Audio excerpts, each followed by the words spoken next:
कोळी kitchen रेसिपीमध्ये आपलं स्वागत आहे। आज आपण हराभरा कबाब बनवणार आहोत। तर या सीझन मध्ये मटर खूप फ्रेश येतात मार्केटमध्ये। तर 1 वाटी मटर घेतलेले आहेत,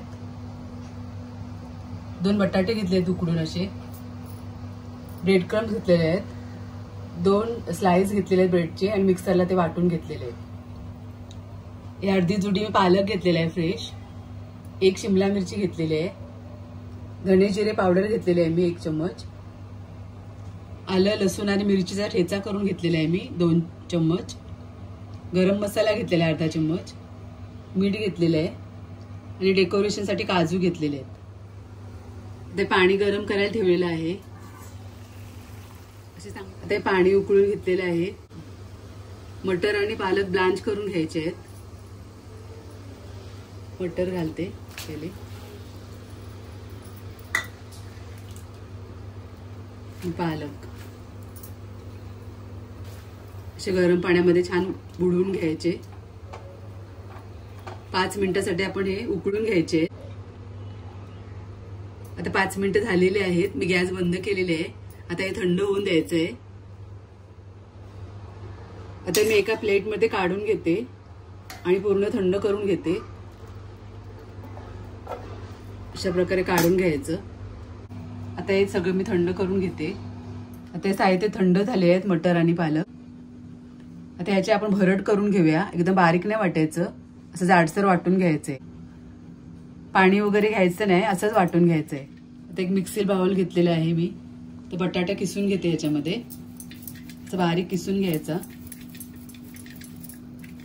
अशा प्रकारे मी भरड वाटून घेतलेली आहे बघा, पालकची आणि मटरची। आता बटाटा किसून घेते, त्याच्यामध्ये ते घालूया आपण।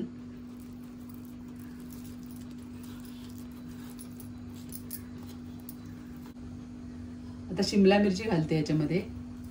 तुम्ही तुमच्या आवडीच्या ग्रीन भाज्या कुठल्याही घेऊ शकता। आलं लसूण मिरचीचा ठेचा घालायचा आहे। आपण मसाला वगैरे घेतलेला नाही, मिरचीमुळे तिखटपणा येणार आहे याला। गरम मसाला घेतलाय, धणे जिरे पावडर,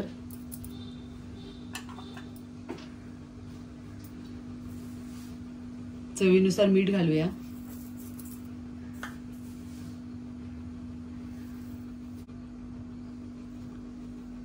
ब्रेड क्रम्स घालूया। आता हे सगळे साहित्य मिक्स करायचे आहेत। बाइंडिंग येतोपर्यंत ब्रेड क्रम्स वापरा याच्यामध्ये। ब्रेड क्रम्स ऐवजी तुम्ही बेसन भाजून घेऊ शकता याच्यामध्ये। ड्राय बेसन असं भाजून घ्यायचा आणि मिक्स करायचा, त्याच्याने सुद्धा बाइंडिंग चांगली येते।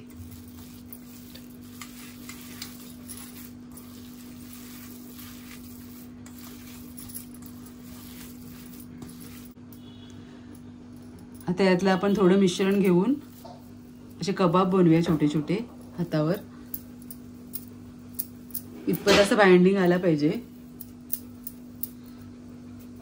अशा प्रकारे डेकोरेशनसाठी आपण असं काजू लावायचं आहे। अशा प्रकारे बनवून घेते। तर अशा प्रकारे मी थोडे कबाब बनवून घेतलेले आहेत। तवा गरम करायला ठेवलेला आहे, तेल घालूया 1 चम्मच,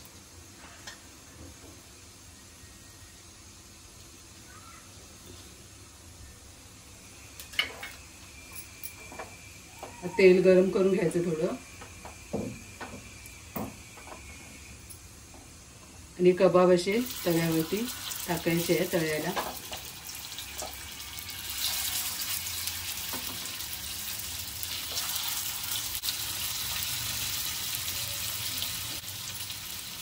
ह्या साईडने आपण 1 मिनिट तळून घ्यायचे, नंतर पलटी करायचं दुसऱ्या साईडने। गॅस मीडियम ठेवायची। सगळे साहित्य आपण शिजवूनच घेतलेले आहेत, फक्त आपण तेलावरती फक्त थोडे शॅलो फ्राय करायचे आहेत।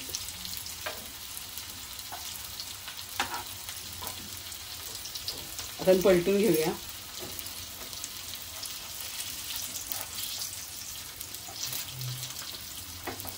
हलका हाताने असा हलका कलर येतो ब्राउनिश थोडा. अजून एकदा पलटून घेऊया. तर अशा प्रकारे आपले हरेभरे कबाब तयार आहेत. तुम्हाला माझी रेसिपी आवडली असेल तर नक्की या पद्धतीने बनवा. रेसिपीला नक्की लाईक करा, शेअर करा आणि सबस्क्राईब करा. धन्यवाद.